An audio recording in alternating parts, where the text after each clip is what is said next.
Hey, top of the morning to you, and welcome to the Auspicious Wellness Optimal Wellness Podcast. Come on in, have a virtual seat at the table with me. I am broadcasting live and in studio. We don't do ordinary, but we endeavor to bring you an extraordinary and informative session, which is evidence-based. This is your hour of wellness with the Auspicious Wellness Experience. My name is Debbie Smith-Torrance. I am your host. I'm a life and health coach, a manufacturer in cannabinoid molecules. Yes, I own a CBD company. And I am also an IT developer and a whole host of other things. I'm a wife, a mother, a grandmother. And guess what? I love life, and I love you for being here with me. We're broadcasting live in studio on the Apple Podcast platform, Spotify podcast platform, Google Podcasts, Stitcher, iHeartRadio, Pandora, Alexa, Podcast Addict, Podchaser, Deezer, Listen Note, Podbean, Overcast, Pocket Cast, Castro, Castbox, Podbean again, Spreaker, Player FM, and FFmpg. I would like to personally thank the listeners in countries all over the world who've been supporting the Auspicious Wellness Optimal Wellness Podcast.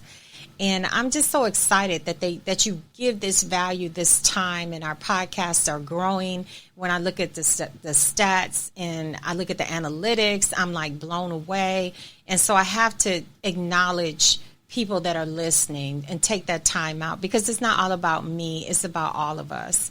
So I'd like to really thank our listeners in the United States, United Kingdom, Bahamas, France, Ireland, Ecuador, Nigeria, Japan, Italy, Argentina, Turks, Caicos Islands, South Korea, United Arab Emirates, Puerto Rico, Germany, India, Turkey, Egypt, Pakistan, France, Canada, and Thailand.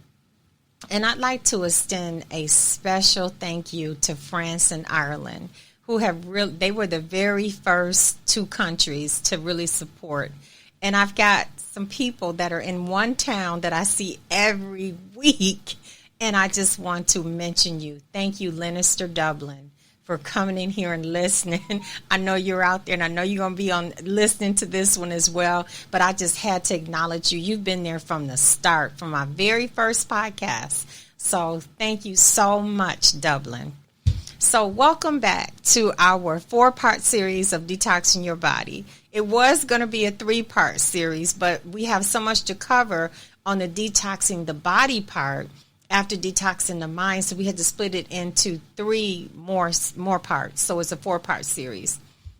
And for those of you who missed the previous episode, which was detoxing the mind, you can easily catch up by going back and listening to that part of this beginning of this 4-part series. And so you can go back and listen to that. First, listen to Detoxing the Mind. So if you're listening now, go back, stop, and go to Detoxing the Mind. Then you're going to come to this part, this episode, which is Detoxing the Body. And this is going to be a process. And so I want you to be able to really listen from the beginning. And so we're going to talk about detoxing the body. And this is going to be the systems of the body. And there's 6 of them. So, and I'm going to break it down a little bit. I know people are saying, no, it's 5. No, it's 6. Okay. And then we're going to take the first 3 this week and the next 3 next week. So let's get started. But before we go to the systems, I want to talk about the lymphatic system, moving to the systems of the body. So let's go. The lymphatic system is a critical part of our circulatory system in immune health. And that's one of the reasons why I want to talk about it, because a lot of the circulatory system is very important to our body, which is the first system we're going to cover after coming out of the lymphatic system and the immune system. And the reason why is because the immune system, without this, you will be sick. And so it's important to understand how this works. And then we move on to the other systems. The lymphatic system is responsible for eliminating toxins, waste, and excess fluid, as well as moving white blood cells around the body to fight infection. Unlike the circulatory system, where the heart acts as a pump, the lymphatic system only moves one way, up and away, upwards and away from gravity.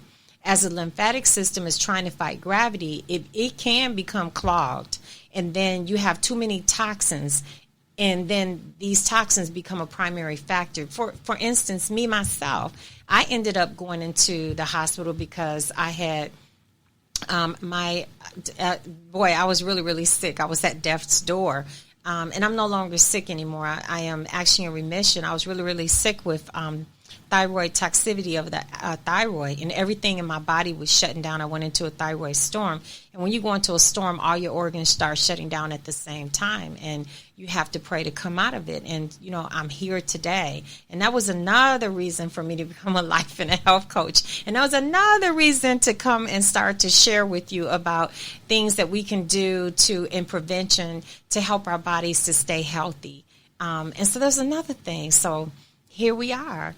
And so when the lymphatic system has too many toxins, that's when you start to get really sick. And a lot of it can be because of poor diet and overexposure to environmental toxins, because our bodies weren't meant to live in all the toxins that we incur every day when we go outside, cleaning, all type of things. And this can overload the lymphatic system.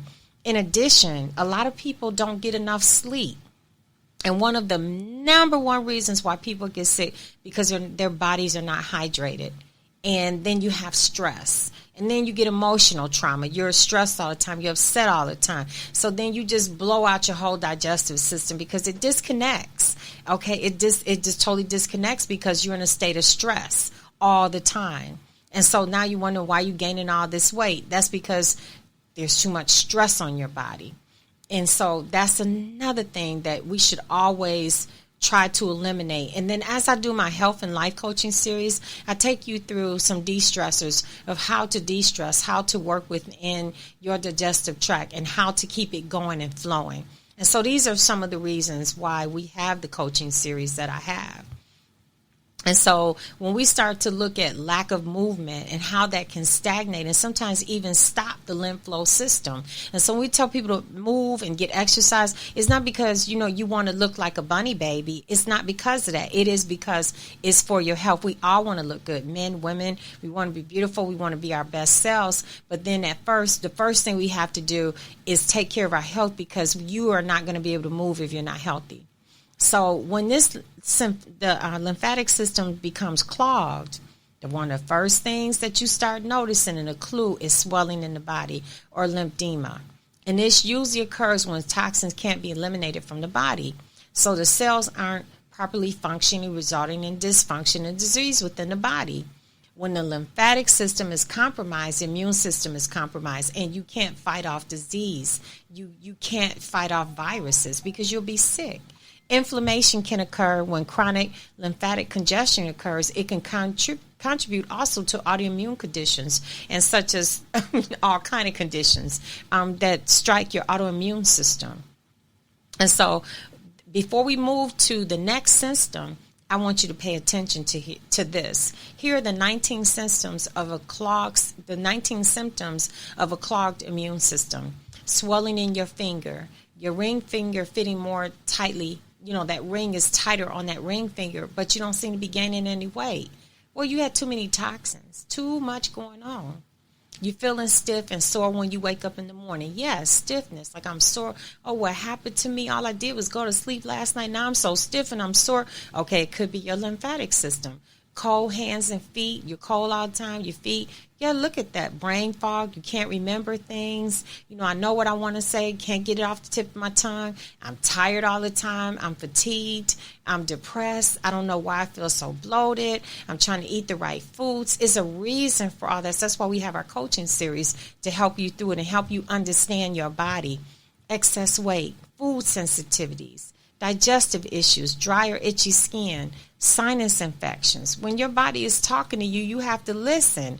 Increased colds and flu. I'm always sick. I always have a cold. Somebody can walk past me and sneeze. In the morning, I have that cold. Weakened immunity, that's what that is. Enlarged lymph nodes, allergies, unexplained injuries or illness. And sometimes so much is going on, we can't even understand where it all started at. Constipation and parasites, the worst one of all, parasites. So you have to start paying attention to your body. And the best way for us to pay attention to our body is through nutrition. That's the best way. And, this series right here, this is not intended to diagnose, treat, or cure. I want you to always, if you're experiencing these type of symptoms, go and talk to your doctor. Go and make sure that you get professional help with your physician or medical advice from a physician or a doctor so that you can have lab tests ran to see what's really, really going on with you. We can give you information, but it's not intended to diagnose, treat, or cure you, but we can give you information followed by science. So today, with the disclaimer being in there, today I want to break down systems of the body and how our body responds to nutrition and deficiencies when we just have these deficiencies. So I'm taking you from the lymphatic system being clogged. I always tell you about your exercise and movement. I think if people want to really go back through all of the different episodes, it'll bring you up to this, because we talk about exercise, we talk about movement, we talk about foods, we talk about water, we talk about hydration. So we're moving into the systems of the body now. Okay, the 6 systems specifically that I want to talk about today is the circulatory system, because it is really more than 6, but the main ones is what I want to talk about.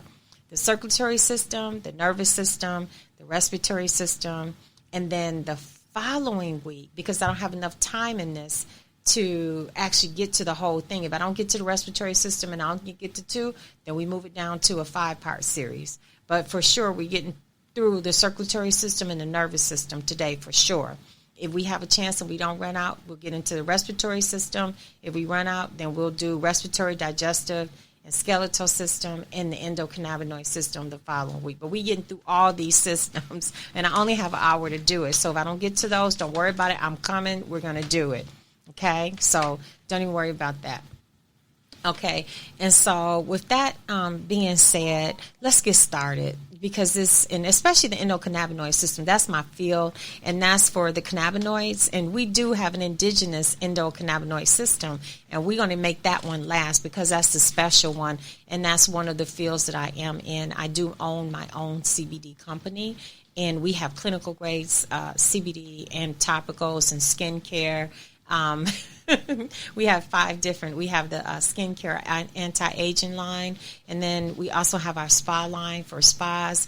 Then we have our topicals, our topical line, and then we have our the gummies, and then we also have our CBD formulations, broad spectrum and full spectrum. But we could get into that later. It's going to be probably the 3rd one from here. So anyway, let's talk about the circulatory system. Some of the most common diseases of the circulatory system are high blood pressure, atherosclerosis, coronary artery disease, heart failure, strokes, abdominal aortic aneurysms, and peripheral artery disease. Those are the common ones. First, let's look at the modifiable risk factors. So when I'm saying that, this is things that you can do to make sure to help yourself to be preventative. Lack of exercise is one of them. That when you don't exercise, and say when you say you want to move into prevention, so you start exercising. Obesity, you move into prevention, you start looking at your diet. Smoking, you say, okay, well, this is causing a problem for me in my cardiovascular system, my circulatory system. I'm going to have to eliminate this. Overuse of alcohol. We didn't say not to have any drinks, but overuse every day, day in and day out, is going to take a toll on your system. We always stress de-stressing because of high levels of stress, the role that it can play on your body. You just don't know. And it creates disease when you're always walking around in a state of stress. You don't want to do that. That's not good. And the biggest one of all is poor diet. That's the last thing that you want to have is poor diet. So those things are things that people really don't look into. So let's do it today. When we don't take care of our bodies respond in different ways. Just listen to this. According to the World Health Organization, cardiovascular disease, it's called, and then the short for it is CVD, is the number 1 cause of death globally. I didn't want to just do the United States. I wanted to do globally because we have global listeners. And that's taking on an estimated